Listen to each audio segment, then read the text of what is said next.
as reported in a few publications, Middle East Eye reported this, Mahmoud Khalil, who is being held without any clear with evidence of criminal behavior or activity by the Trump administration, which wants to deport him because of his role as a leader of the student protests against Israel's genocide in Gaza at Columbia University, who is a green card holder, was not just vetted for his green card, which was approved, but was also vetted by the British Foreign, Commonwealth and Development Organization, the British Foreign Office.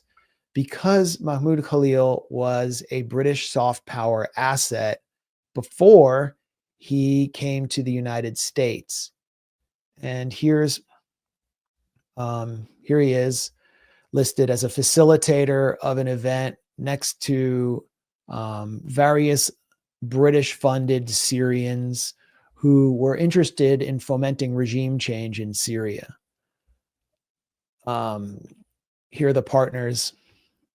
The Chevening is one of the most prestigious scholarships granted by the British government and the British Foreign Office to basically future leaders who will help, presumably, under this thanks to their training that they received under this scholarship, promote British soft power. It's known in the UK as a British soft power fellowship or scholarship.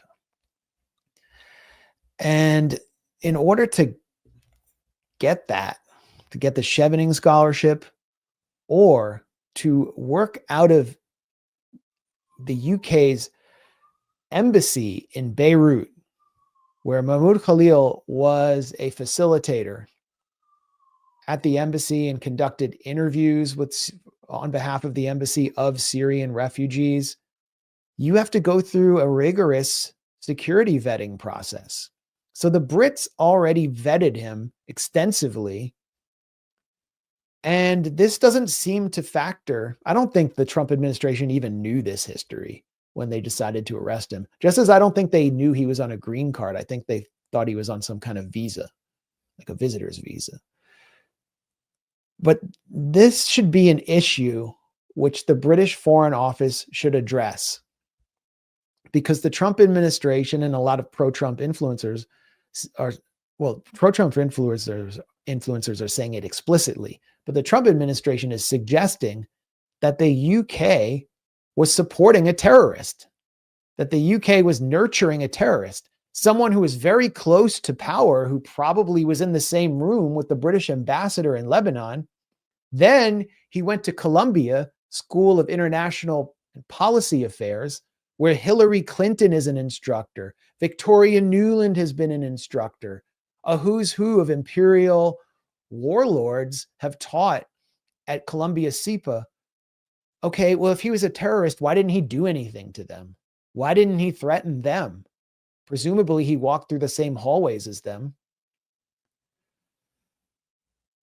Where is the British Foreign Office to comment on this? Well, I called them yesterday. I spoke to Dan at the media office of the UK FCO, and he told me to email them my questions, and my questions haven't been returned. I know Middle East Eyes also reached out to them, and they haven't made any official declaration.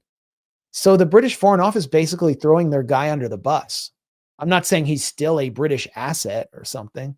I'm saying he was being trained to be one. And this would seem to damage the image of the British Foreign Office, that they had an accused terrorist. Shouldn't they say that we vetted him? Shouldn't they say that he, is not a terrorist? No, they're not saying anything. And as we reported at the Grayzone, there was another Chevening scholar who received this prestigious British soft power scholarship, who is a Palestinian from Gaza. This is a Kit Clarenberg report. Britain implicated in murder of Gaza doctor sponsored by its foreign office. The UK government refused to condemn Israel's targeted murderer of Dr. Maysara al-Rayes, a Palestinian alumnus of the British Foreign Office's prestigious Chevening Scholarship. Meanwhile, London has instructed media outlets to keep silent about its direct involvement in the Gaza slaughter. The UK was conducting scores and scores of spy flights over Gaza to help Israel with targeting. It issued a D notice to media organizations on reporting on its spy flights. It also has helped supply Israel. And Israel slaughtered not just Dr. Maysara al-Rayes, who was a Chevening scholar, but his whole family. When they went to dig his body out of the rubble, Israel initiated a drone strike on his family and killed his brothers. Here he is. The Chevening Awards. We are devastated to learn about the death of Chevening alumnus Dr. Maysara al-Rayes and members of his family. Deepest condolences to his surviving family. Our thoughts and the thoughts of the Chevening alumni are with you. So, thoughts and prayers, no condemnation of his killers. Nothing from James Cleverly, who posed in a photo with Dr. Maysara al-Rayes. There he is right there. There's James Cleverly, former foreign secretary, said nothing. Just as the UK is saying nothing about Mahmoud Khalil, who is a literal political prisoner in the Trump administration, accused of terrorism without being accused of a crime. What a pathetic vassal of US empire. But this should also be a lesson. If you're watching this and you're thinking of getting one of these prestigious scholarships or going to one of these campuses, Columbia University is doing nothing to defend Mahmoud Khalil. You're going to get chewed up and used, and then you're just going to get spit out. The empire doesn't care about you. They're not going to defend you. They're not going to protect you. You can be a good Arab, and they'll move you up the ladder and give you some token positions. You'll get to pose for photos with James Cleverly or Tony Blinken, maybe even Marco Rubio. But if you become a bad Arab and start protesting their genocide of your people, or if you just happen to be there, like Dr. al-Rayes and his family who were slaughtered, they'll kill you or they'll jail you. So this is such a sad story to me. It's such a sad story, the saga of Mahmoud Khalil, and hoping that he will be able to get out and discuss it, and perhaps discuss it with us. I mean, both these cases just illustrate how expendable Arab lives are in the eyes of Western imperialists that use them for their own ends, that have used the divisions inside Syria to wage a catastrophic, dirty war, and we're seeing the results of that now with sectarian massacres that we'll discuss, and in Gaza as well. Won't even condemn the murder of one of their own fellows if it's done at the hands of Israel. Here's what they really think of you. It doesn't matter how much you've achieved. It doesn't matter what nice things you say or how you present yourself. If you challenge Israel in any way, or if you just get in Israel's way by living in your house in Gaza, this is what they think of you. This is Laura Loomer. She has been on Trump's personal jet, was on his jet during his campaign. She was even put forward as a possible press secretary. She's one of the leading Trump influencers on Twitter X.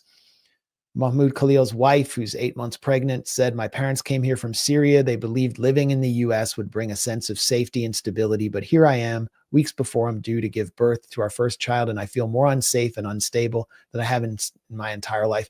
Laura Loomer's response: "Then go back to Syria, bitch, and take your filthy jihadist spawn with you too. We don't want you, your husband, or your anchor baby living in our country.